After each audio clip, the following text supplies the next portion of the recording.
আমার কেউ ছিল না, কিন্তু অনাথ বলবো না। তখনকার পরিস্থিতিতে আমার মা বাবা আমায় রামকৃষ্ণ আশ্রমে রেখে চলে গিয়েছিলেন। ওই জায়গা থেকে আমি সব কিছু পেয়েছি। ওখান থেকে আমি ডিস্টিংনেশনে জার্নালিজম পাস করেছি। Welcome to new 7। ফার্স্ট ইন্টারভিউতে আমি চাকরি পেয়ে গেলাম। ওটা একটা নতুন জগৎ ছিল আমার কাছে। Access card. ওখানকার লোকেদের সাথে আলাপ করি, আমার খুব bye. ভালো বন্ধুত্ব হয়ে গেল। হ্যালো। Hello, hi. ওখানে একটা মেয়েকে পেলাম আমি, যে আমার কাছে খুব স্পেশাল ছিল।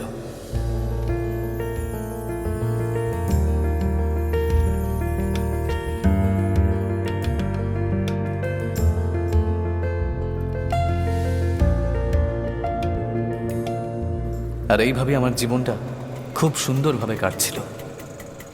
এই কেমন আছো তোমরা? ভালো অনেকদিন আছি। বাদে দেখলাম যে এই আশ্রম আমাকে সবকিছু দিয়েছিল। একদিন আমি ওখানে দেখা করতে চাই। গুরুজি, আমায় আশীর্বাদ করুন। তোমার মুখটা ফ্যাকাশে কেন দেখাচ্ছে? কিছু না গুরুজি, এই নিন। এসব কি বাবা? কিছু জামা কাপড় আর কিছু টাকা রয়েছে গুরুজি, যতটুকু আমি পেরেছি। আরে এই তো চাকরিতে ঢুকলে, এই তো রোজগার শুরু করলে, এটা তোমার কাজেই লাগবে। তুমি না, রেখে দাও। আপনি রেখে যখন দিন। তুমি অনেক বড় হবে, অনেক টাকা রোজগার করবে, যেভাবে কেউ তোমায় স্পন্সর করেছে সেভাবে তুমিও 10-20 জনকে স্পন্সর করবে। তখন তুমি মানসিক শান্তি পাবে আর খুশিও হবে। কি বললেন? আমাকে কেউ স্পন্সর করেছিল? গুরুজি বলুন, আমাকে কে স্পন্সর আসলে করেছিল? ব্যাপারটা হলো, তোমাকে আমার বলা উচিতই হয়নি, আমাকে না করা হয়েছে। আমাকে যে কেউ স্পন্সর করেছে সেটা যদি আমি না জানতাম তাহলে ঠিক ছিল গুরুজি, কিন্তু জানার পরে নিজে গিয়ে ওনার সাথে দেখা করে আজ আমি ভালো আছি, তাই ধন্যবাদ তো দিতেই হবে, তাই না? নয়তো একটা কাজ অসম্পূর্ণ থেকে যাবে। গুরুজি বলুন, প্লিজ প্লিজ বলুন না, বলুন না উনিকে, বলুন না তুমি গুরুজি। অনেক বড় হয়ে গেছো, তাও তোমার জেদের অভ্যেসটা একই রকম আছে। উনি কে আমি বলছি, কিন্তু তোমার জন্য যেন উনি বিরক্ত না হন।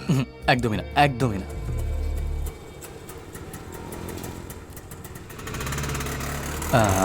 আচ্ছা দাদা, কুমার স্বামী বাবুর বাড়ি? জানি না ভাই। দাঁড়া, ওই তো সামনে দেখা যাচ্ছে।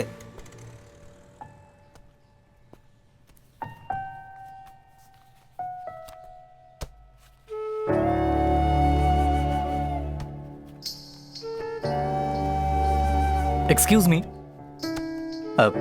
স্যার, এক্সকিউজ মি, কে? কুমার স্বামী স্যার কে আছেন? বাবা, উনি আমার বাবা। বাইরে গেছেন, চলে আসবেন।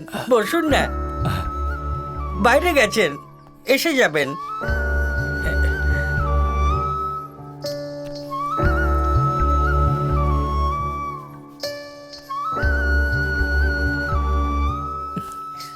বাবা বাইরে গেছেন, চলে আসবেন। আপনি ঠিক বসুন। আছে।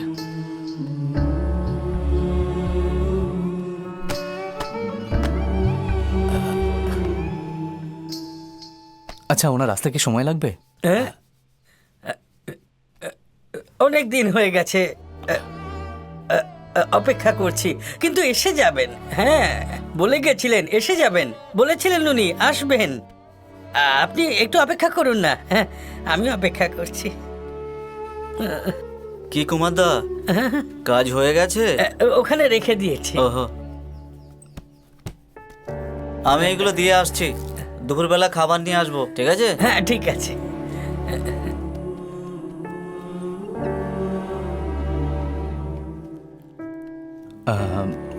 স্যার, আমি একটু পরেই আবার আসছি। আমি এখানেই থাকবো, আপনি ঠিক আছে, আসুন। আমি আসছি। হ্যাঁ হ্যাঁ, আসবেন। ঠিক হ্যাঁ, আছে, ঠিক আছে। আসবেন। হ্যাঁ হ্যাঁ, আমি আবার আসবো। হ্যাঁ, চলে আসছি। আসবেন। ওকে, ওকে। আচ্ছা শুনছেন, শুনুন না, কুমার স্বামী বাবুর বাড়ি এটাই তো? হ্যাঁ দাদা, এটাই ওনার বাড়ি। উনি এখন কোথায় আছেন? অনেকদিন ধরে ওনাকে পাওয়া যাচ্ছে না দাদা, কেউ ওনার কোনো খবর জানে না। ওনার ছেলে বলছিলেন যে বাবা এক্ষুনি চলে আসবেন। ও বাচ্চাদের মতো কথা বলে দাদা, মেন্টাল কন্ডিশন একটু অন্যরকম। আমরা যা বলি সব কিছু মেনে নেয় দাদা। ও জানে যে ওর বাবা নিখোঁজ, ও এটা মানতে রাজি না দাদা। মানে কুমার স্বামী বাবুর কি হয়েছে কেউ জানে না? জানি না দাদা, অনেকদিন আগে একজন মিনিস্টারের সাথে ওনার ঝগড়া হয়েছিল, তারপর জাল নোট চেপে এখান থেকে কোথাও পালিয়ে গেছে, এরকম লোকেরা বলে। ঠিক আছে দাদা, আমি আসছি, পরে দেখা হবে। আচ্ছা ঠিক আছে, সাবধানে যেও। খোঁজ খবর নেওয়ার পরে আমি কুমার স্বামী বাবুর ব্যাপারে অনেক কিছু জানতে পারলাম।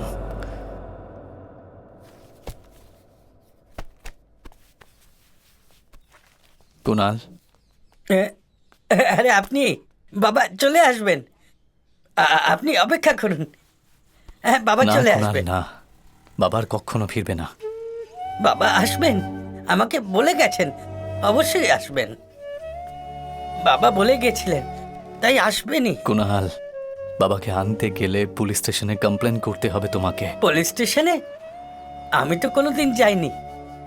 পুলিশ স্টেশনে তো আমি যাইনি। পুলিশ স্টেশনে নিয়ে যাবেন? ঠিক আছে, চলো। পুলিশ স্টেশনে আমি যাব তাহলে। হ্যাঁ, আমি এর আগে কখনো কুনাল, যাইনি। এই দেখো, ইন্সপেক্টর যা যা জিজ্ঞেস করবে ঠিকভাবে বলবে, বুঝেছো? যে অনেক দিন হয়ে গেছে বাবা নিখোঁজ, এর পিছনে মিনিস্টারের হাত রয়েছে। ঠিক ঠিক আছে। আছে, বলতে পারবে তো? হ্যাঁ। আচ্ছা, এই সরি দাঁড়াও, সরি এত তাড়াহুড়োয় কোথায় যাচ্ছ? ও একটা মিসিং কমপ্লেন লেখাবে স্যার। একে আমার দাদা স্যার। এই একে স্যার, জানি না। ও জানি না বলছি, তুমি ভাই বলছো, যাও ওখানে গিয়ে বসো। স্যার, আমাকে ওর সাথে যেতেই হবে, ও বেচারা কিছুই জানে না স্যার। ওকে যেতে দাও, আমরা দেখে নেব। কমপ্লেন্ট ওকে দাও, এটা নাও। কুনাল, এটা যেন ইন্সপেক্টর বাবুকে অবশ্যই দিও, এই ঠিক আছে? তুমি এখানে বসো, আমরা সব দেখে হ্যাঁ, নেব। যাচ্ছি। যাও। হ্যাঁ। হ্যালো, বসো। ইন্সপেক্টর ভেতরে আছেন, গিয়ে দেখা করে নাও। যাও। হ্যালো, কে আপনি? এটাকে দিতে কি বললেন? এটা? জানি না। বাবার জন্য দিতে বলল।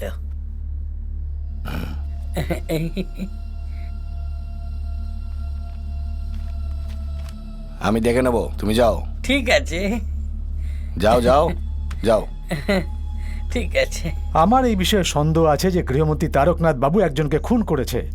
তাই আমি অনুরোধ করছি যে আমার এই অভিযোগের ভিত্তিতে তদন্ত শুরু করা হোক। কুমার স্বামীকে মারার পরে বলেছিলাম এই পাগলটাকেও মেরে দিতে, হ্যাঁ। কিন্তু তুমি শোনোনি। হ্যাঁ, ঠিক কথা। ভুল করার পর কিছু ছাড়া উচিত না। এই পুলিশ, কমপ্লেন করেছে বলে তুমি কি এই কমপ্লেন নেবে? আমি নিয়েছি নাকি স্যার? আমি তো সোজা আপনার কাছে এলাম। পুলিশ স্টেশনে এসে কমপ্লেন করার মতো বুদ্ধি হয়েছে ওর? 4 ঘা দিলে না ও ঠিক বুঝতে পারবে আমরা কে। মরার পরে ও কিছু বুঝতে পারবে নাকি? এই সামনে থেকে ঘোরাস পৌঁছে গেছি আমরা। স্কুল বাসে চড়তে আমার খুব ভালো লাগে। অনেক দিন চলিনি, অনেক দূরে যাবো। অনেক কি? দূরে যাচ্ছি হ্যাঁ? আমরা। হুম। হ্যাঁ, অনেক দূর দূরে যাচ্ছি। আরে ভাই, দাঁড়িয়ে আচ্ছা, দাঁড়িয়ে দাঁড়িয়ে যেতে দাঁড়িয়ে হবে। যেতে হ্যাঁ, হবে। দাঁড়িয়ে। চল।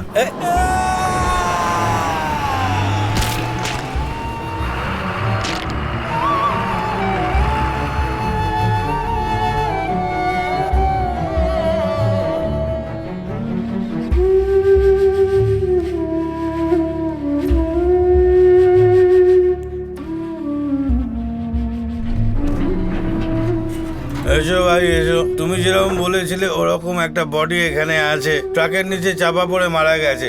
আপনি ঠিক সময় এসেছেন, না হয়তো আমরা অনাথ বডি বলে জ্বালিয়ে দিতাম। ওর মুখ দেখে বোঝাই যাচ্ছে না, আমরা ওকে চিনতে পারিনি।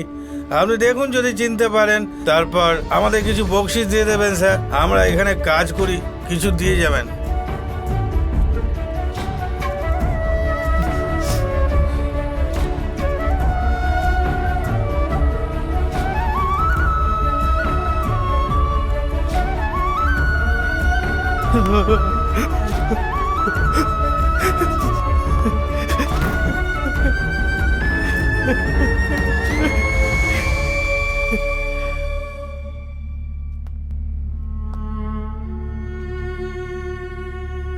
আমি ভেবেছিলাম আমি খুঁজে নিয়ে আসবো, কিন্তু আমি কুনালকেও মেরে ফেললাম। আর কতদিন এভাবে থাকবে? আমার খুব চিন্তা হচ্ছে। কুণালের মৃত্যু তো আমাদের কারোর হাতে ছিল না। যদি সেই কথাই ভাবতে থাকো তাহলে পরে কি করতে হবে কি করে ভাববে?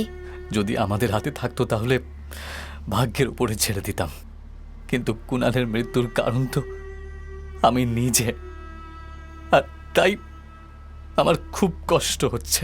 কালকে কুমার স্বামী বাবু, আর আজকে কুনাল, আবার কালকে অন্য কেউ হবে। যারা বাঁচায় তাদেরই খেয়ে নিচ্ছে। এটা বদলাতেই হবে। কি করে? যদি সিএম এর সঙ্গে আমি একা দেখা করার সুযোগ পাই তাহলেই হয়ে যাবে। সিএম এর সঙ্গে তুমি একা কথা বলতে চাও, এটুকুই না? আমি সেটা করিয়ে দেব। Listen, I am serious. বিশ্বাস হচ্ছে না? মিনিস্টার মনোহর বাবুর ছেলে ভোলা আমার খুব ভালো বন্ধু। ওর সাহায্য নিয়ে সিএম এর সঙ্গে দেখা করার চেষ্টা করতে পারি। ও নিশ্চয়ই সাহায্য করবে। এই বললাম তো, আমি চেষ্টা করব। সিএম যদি আমাদের ন্যায় দিতেও চান তাহলেও এই সিস্টেম ওনাকে করতে দেবে না। আমি বুঝলাম না। আমি বলছি। ভোলা ওনস দিস প্লেস। আচ্ছা আচ্ছা, এর সাথে এগুলো দিয়ে Hi, দিও, ঠিক ভোলা। আছে? হেই, হাউ আর ইউ? কেমন আছো? আমি ভালো আছি। Brother? আমি বলেছিলাম না, এই সে। হ্যালো কেমন brother। আছো? ভেতরে এসো। সিট। এই নাও ব্রাদার, তুমি বললে কোনো দরকারি কথা আছে? হ্যাঁ ভোলা, আসলে ও সিএম এর সাথে কথা বলতে চাইছে।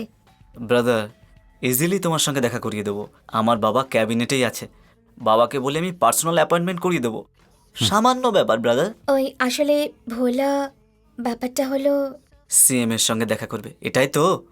সিএম এর সঙ্গে দেখা করব না ভাই, আমি সিএম কে তুলতে চাই।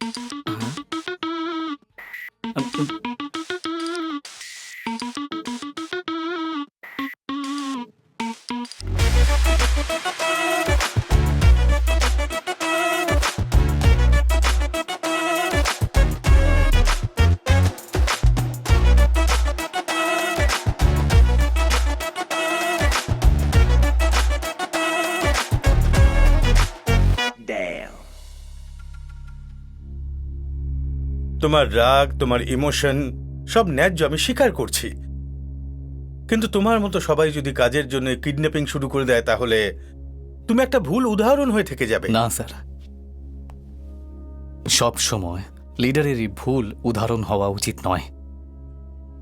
তারকনাথকে ওর আসল রূপ মানুষের সামনে আনতে তো আমি সোজা পথটাই বেঁচেছিলাম স্যার, কিন্তু ওতে আমি হেরে গেছি।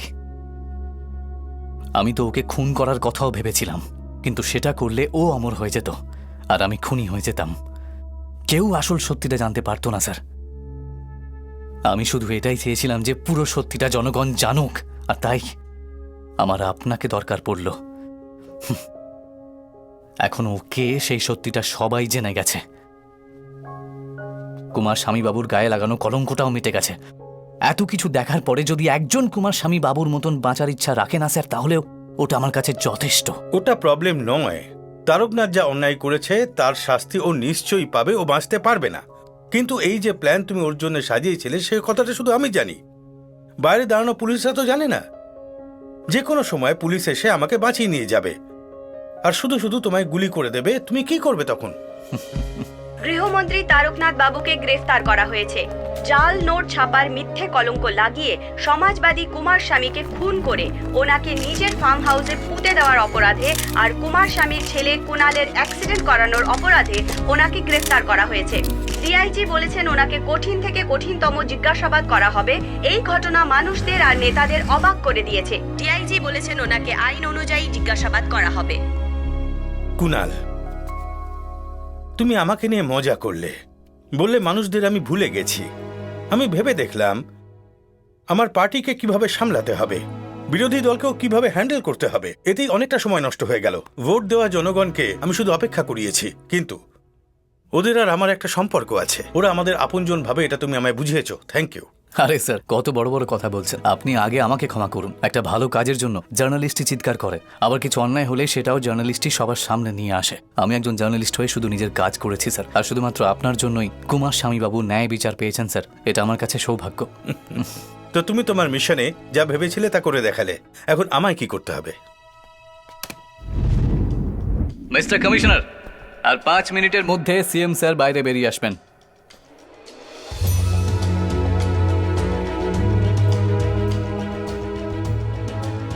কুণাল, মানুষের জন্য তো তুমি অনেক কিছু চাইলে, কিন্তু নিজের জন্য কিছুই চাইলে না। বলো তোমার কি চাই? আমাদের সবাইকে রাস্তা দেখানোর জন্য একজন ভালো লিডার চাই স্যার।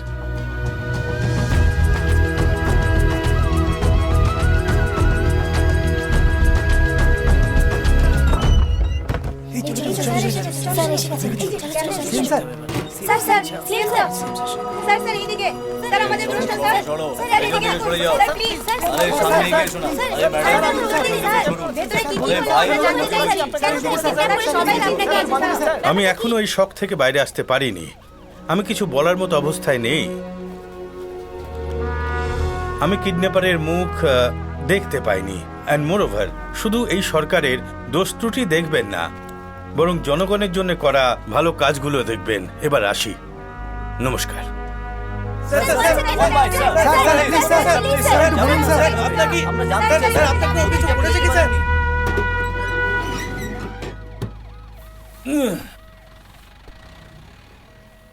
Sir, relax.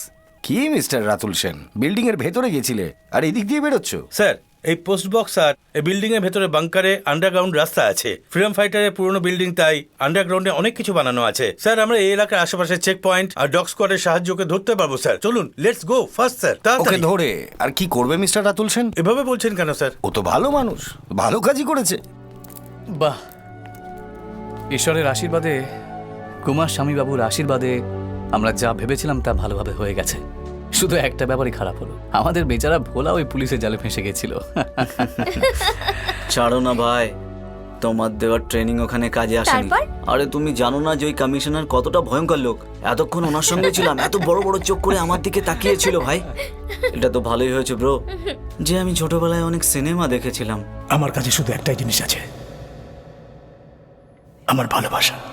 কিন্তু আমার কাছে তো শুধু একটাই জিনিস আছে, আমার ভালোবাসা। এই পৃথিবী প্রেমিকদের। ওই যে কালো সালোয়ার পরে আসছে, ওই না? ঠিক বলেছিস ভাই, ওইটাই। ওই যে সাদা চুড়িদার Bro! পরে যে আসছে, ওই। গ্রেট ব্রো, তুই আমার বেস্ট ফ্রেন্ড ব্রো। কি সিনেমা? তা নয় তো কি, এইসব সিনেমা দেখেই তো আমি ওখানে বসে গল্প বানাচ্ছিলাম। আর ওখানে আমি আমার কল্পনা দিয়ে একটা লাভ ট্রায়াঙ্গেল বানিয়েছিলাম জানো। আর ওরা আমার কথায় বিশ্বাস করে যাচ্ছিল। আর জানো, আমি তোমাকে ওই ফিল্মে হিরোইন বানিয়েছিলাম। আমি হিরোইন হয়েছি? দেখলে, ঠিক যেমন তোমার বিশ্বাস হলো না, ঠিক এইভাবেই কমিশনার আমার কথায় ডাউট করছিল, কিন্তু আমি কনভিন্স করে দিয়েছিলাম। জানো ব্রো, ফিল্মে আমাদের দুজনের একটা ডুয়েট গানও রেখেছিলাম, আর তার সঙ্গে একটা ফাইটও রেখেছিলাম। এমন ফাইট সিন দিয়েছে দেখে তোমার একেবারে হেভি লাগতো। Wow! কিন্তু ভাই, তুমি তো ভালো ফাইট করতে পারো, কিন্তু ভালো নাচতে পারো না। কিন্তু কোনো ব্যাপার না, আমাদের মাস্টারজি তোমায় নাচ শিখিয়ে দেবেন। আচ্ছা আচ্ছা, গুড আইডিয়া।